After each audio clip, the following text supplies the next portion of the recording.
The start of the new fiscal year has started like no other. Today, you've just reached the U.S. Small Business Administration Guam branch office. Our office is currently closed due to lapse in federal government funding. We sincerely apologize for the inconvenience and ask that you call back when government-wide operations resume. Thank you and have a good day. And whether it's federal employees being furloughed or operations shutting down, the effects are clearly evident here at home. In fact, today, several tourists were surprised to see the park gates locked up, such as this one at the War in the Pacific National Historical Park at Assun Beach. Were you aware of the federal government shutdown? We don't know. I don't know. Oh, okay. So you're surprised that it's closed here today?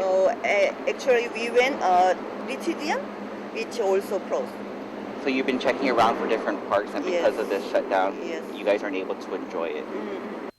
The last federal government shutdown lasted about a month, about 28 days to be exact, in late 1995.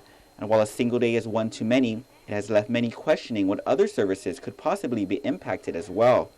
For instance, Brian Cahill, Transportation Security Administration Federal Security Director at the Guam International Airport Authority, says while not too pleased with the shutdown, after getting guidance from its headquarters, TSA operations at the island's-only airport will not be impacted. Primarily, all of our mission-critical functions will be supported. So like I said, our officers will be at our checkpoint screening travelers and their belongings. Our screeners will be downstairs at the baggage pod screening checked bags. The people who have been furloughed are basically administrative support, so that's behind the scenes. Again, it will be transparent to our travelers and to our stakeholders. Cahill would not divulge how many exactly, but says it's not a large group. The Department of Homeland Security estimates that about 93% of its TSA workers are exempted from furloughs, meaning 7%, or about 4,000 workers, have been impacted nationwide. And while none of its employees will be furloughed, Veterans Affairs Office Director John Ompinko most worries about claims processing and payments in the compensation, pension, education, and vocational rehabilitation programs. How do we pay these claims? Because some veterans are 100% disabled. They can't work. And so they depend on this for their livelihood. And by that I mean for their economic livelihood. And so they're going to be cut off.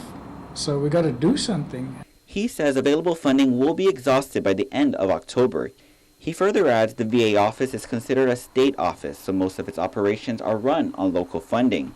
Meanwhile, it remains to be seen just when some resolution will be met, but just as the day ended, the latest out of the Capitol showed the House failing to pass a proposal designed to eliminate some of the most unpopular consequences of the ongoing shutdown. Reporting for Guam's News Network, I'm Ken Quintaniza.